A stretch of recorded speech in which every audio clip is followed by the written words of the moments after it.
of every human being. It challenges us to stand as good neighbors, uniting our strength so that generations to come inherit a world of justice, of progress, and of lasting freedom. Madam President, forces unleashed by history since the founding of the UN propelled this body forward. As decolonization advanced, the world began to return to its natural diversity. The membership of the United Nations quadrupled, and the organization's role and remit grew significantly. In the era of globalization, its agenda evolved even further. Development goals took center stage, even as climate change emerged as a shared priority. Trade acquired greater prominence, while food and health access were recognized as essential to global well-being. Where security was concerned, the UN undertook peacekeeping operations and promoted disarmament discussions. As a result, the UN became a natural platform to debate key global issues. Madam President, we must ask ourselves today, how has the UN lived up to expectations? And just look at the state of the world. There are two significant conflicts underway, one in Ukraine and the other in the Middle East, West Asia. Innumerable other hotspots don't even make the news. The slow progress of the SDG Agenda 2030 presents a sorry picture.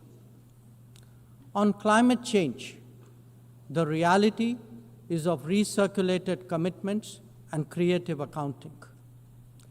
If climate action itself is questioned, what hope is there for climate justice? When a once-in-a-century pandemic hits us, we saw open discrimination in access to vaccines and to travel. Energy and food security have been the first casualties of conflict and disruption, especially since 2022. Better off societies insulated themselves by having the first call. The resource-stressed ones scrambled to survive, only to hear sanctimonious lectures thereafter. When it came to trade, non-market practices gamed rules and regimes. The resulting concentration exposed the world to leveraging. On top of that, we now see tariff volatility and uncertain market access. As a result, de-risking is a growing compulsion, whether from limited sources of supply or over-dependence on a particular market. Economic concerns have other dimensions as well.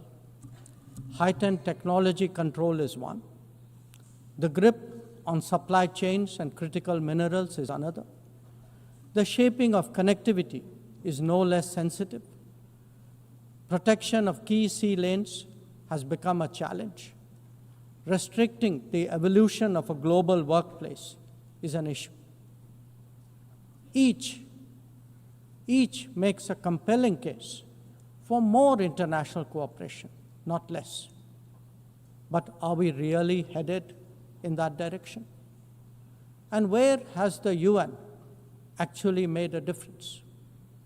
Madam President, as members of the UN, we meet here as sovereign equals. That is not a formalism, but a recognition of the inherent diversity of our world. Understandably, we have different history, traditions, heritage, and culture. For them to coexist, for them to enrich each other, it is imperative that we foster understanding and respect. This will only happen when we resist political interference and economic pressures, when narratives are free of prejudice, when double standards are abjured, and when pluralism is truly appreciated. Madam President, Excellencies, while asserting our rights, we must also firmly face up to threats. Countering terrorism is a particular priority because it synthesizes bigotry, violence, intolerance, and fear. India has confronted this challenge since independence, having a neighbor that is an epicenter of global terrorism. For decades now, major international terrorist attacks are traced back to that one country. UN's designated lists of terrorists are replete with its nationals. The most recent example of cross-border barbarism was the murder of innocent tourists in Pahalgam in April this year. India exercised its right to defend its people against terrorism and brought its organizers and perpetrators to justice. Because terrorism is a shared threat, Madam President, it is essential that there is much deeper international cooperation.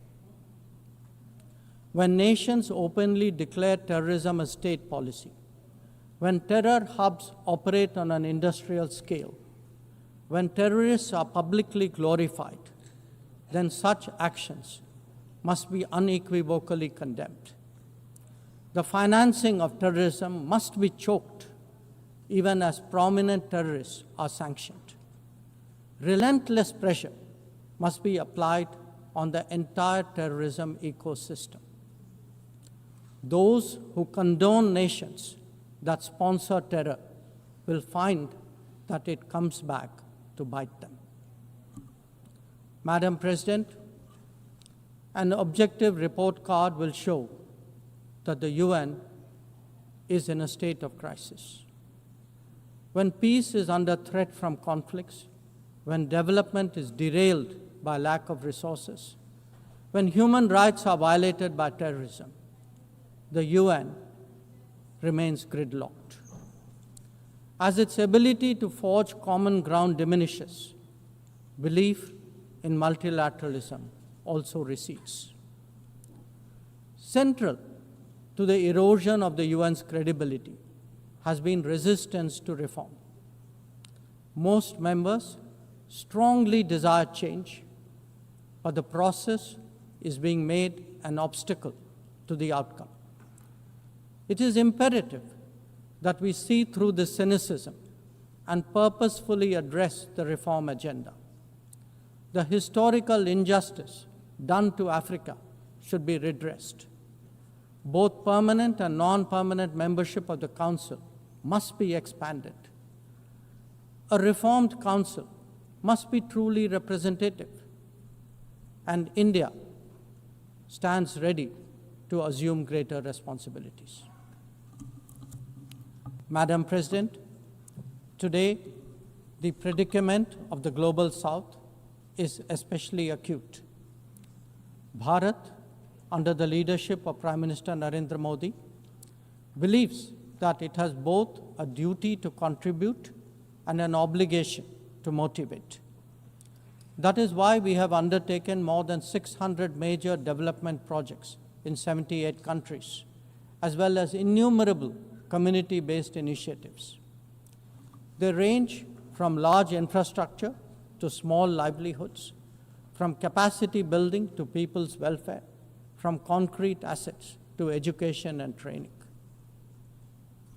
Turbulent times require that we step forward during moments of crisis. India has been forthcoming in that regard, especially in its immediate vicinity. Whether it is finance, food, fertilizer, or fuel, we have responded to the urgent requirements of our neighbors. Madam President, Climate events and conflicts have created a demand for HADR assistance. Reflecting our growing capabilities, Bharat has endeavored to be a first responder. Be it essential medicines or relief supplies, the operations of a field hospital or limb fitment camps, these efforts covered 19 nations last year. The people of Afghanistan and those of Myanmar saw India extend its hand during recent earthquakes. Our efforts at ensuring safe commerce, combating piracy, and preventing attacks on shipping in the Northern Arabian Sea also bear mention. And the Indian tradition of UN peacekeeping operations continues in the Democratic Republic of Congo, in Western Sahara, Central African Republic, Golan Heights, Cyprus, Lebanon, Abyei, South Sudan, and Somalia. To put it clearly, our soldiers ensure peacekeeping, our sailors protect maritime shipping, our security counters terrorism, our doctors and teachers facilitate human development the world over, our industry produces affordable products, our techies promote digitization, and our training facilities are open to the world. These remain the core of our foreign policy. Madam President, each one of us has the opportunity of contributing to peace and prosperity. In the case of conflicts, especially Ukraine and Gaza, even those not directly involved have felt its impact. Nations who can engage all sides must step up in the search for solutions. India calls for an end to hostilities and will support any initiative that will help restore peace. The last decade in Bharat has also seen transformative changes due to the vision of Prime Minister Modi. Our digital public infrastructure has redefined governance and enabled delivery of public services on an unprecedented scale. Our startup ecosystem, innovation culture, and microfinance are changing the face of society. Our rapidly growing infrastructure facilitates both ease of doing business and ease of living for citizens. India remains committed to sharing its experiences and tools with others on their journey of development. Artificial intelligence as a horizontal and cross-cutting technology has a particular promise for development. India's approach is to harness it responsibly for human welfare. Inclusion and impact will be the watchwords for the summit that India will host in 2026. Madam President, Bharat approaches the contemporary world guided by three key concepts. One, Atmanirbharta, or self-reliance. That means developing our own capabilities, building our own strengths, and nurturing our own talent. We see its results already, be it in manufacturing, in space programs, in pharma production, or in digital applications. Make, innovate, and design in India also benefit the world. Two, Atma Raksha, or securing oneself. We remain determined to protect our people and secure their interests at home and abroad. That means zero tolerance for terrorism, robust defense of our borders, forging partnerships beyond, and assisting our community abroad. And three, Atma Vishwas, or self-confidence. As the most populous nation, as a civilizational state, as a rapidly growing major economy, we are confident about who we are and what we will be. Bharat will always maintain its freedom of choice and will always be a voice of the Global South. Madam President, these are certainly challenging times for the international community. Many of our assumptions and expectations no longer hold. In such circumstances, it is imperative to stay strong, to hold firm, and to deepen friendships. International cooperation must prevail because islands of prosperity cannot flourish in an ocean of turbulence. A world order requires common purpose, as it does empathy for others. That is where we look to the United Nations. Madam President,